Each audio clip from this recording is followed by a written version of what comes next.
Сколько было? Единый колл-центр, он работает в 3 сменах. Утренняя смена, дневная смена и ночная смена. Работает круглосуточно. Круглосуточно работают 50 операторов сразу в одну смену. Здесь ведется прием вызова на дом. В вчерашние сутки поступило 8000 звонков. Когда вот вызова принимаются, они направляются в поликлинику, прикрепленную поликлинику. Но сейчас есть территориальное распределение. Если человек болеет ковидом, его будет обслуживать поликлиника, ближайшая от его места нахождения. Я уже тут 4-й день работаю, с 2 до 8 работаю, и я оформляю вызовы на дом. Вызовов очень много поступает, что даже страшно, что очень много людей болеет. Мы спрашиваем про температуру, потому что сейчас мы пытаемся помочь тем людям, у которых состояние критическое. Сперва, когда услышала, что нужна помощь, пошла в РКБ-3 по Кирова, которая стоит. И я там научилась тут вызовы на дом делать в Артемисе. И после этого услышала, что тут есть колл-центр большой, да, 122 номер. И я сюда пришла. Первый день была, то вызовов было довольно очень много. Я посмотрела там, что вызовов 4000 было где-то около. И не принято вызовов было 2000, а сейчас уже справляемся как-то. Каждый день инструктаж, где-то 5-10 минут. Там говорят наши ошибки в целом, и что какие люди замечания делают там в соцсетях, и мы это исправляем. Операторы в свою смену обрабатывают примерно 160-180 вызовов. Операторы работают, и одновременно ведется мониторинг работы колл-центра.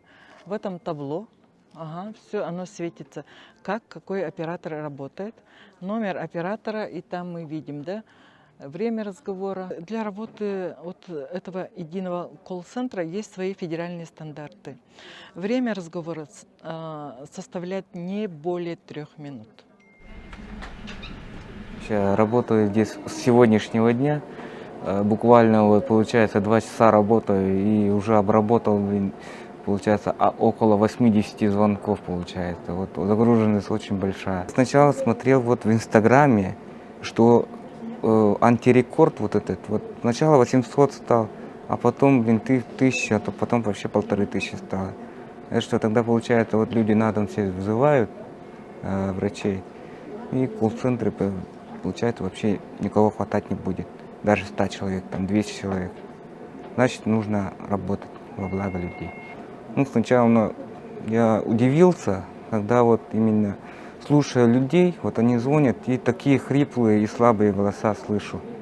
И получается, вот именно поэтому вот нужно быстрее делать, быстрее как бы оформить, и как бы быстрее врачи доехали до них, чтобы помочь им.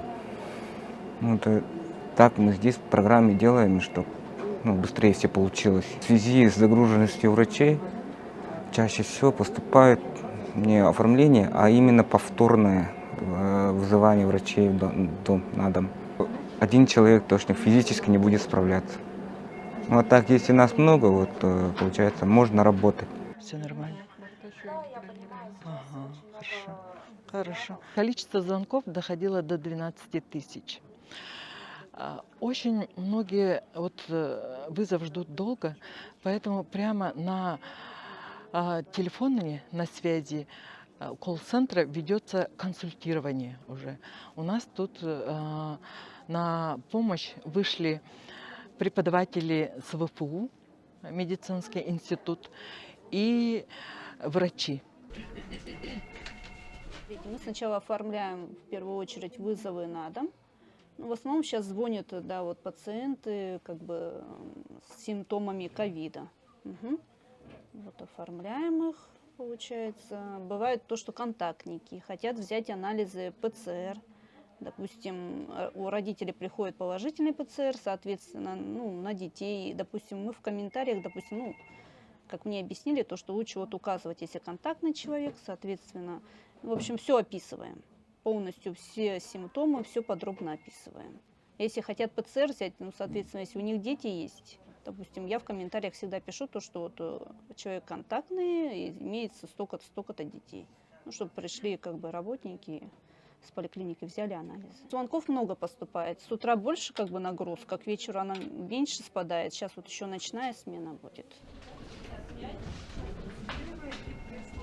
Первые дни это особенно было так, что не могли дозвониться. Но там присоединились и технические сбои, и ну вот, очень большое количество людей, одновременно заболевших, поэтому вот такой коллапс был. Сейчас операторы обучены, да, операторы, которые к нам пришли волонтерами работать, они настроены помочь, поэтому качество работы улучшилось. Ну, в этой работе, да, нужно, конечно, взаимопонимание, так скажем, да, пациентов и операторов. Алло, спасибо за ожидание. Хорошо, заявка тренинг, ждем врача.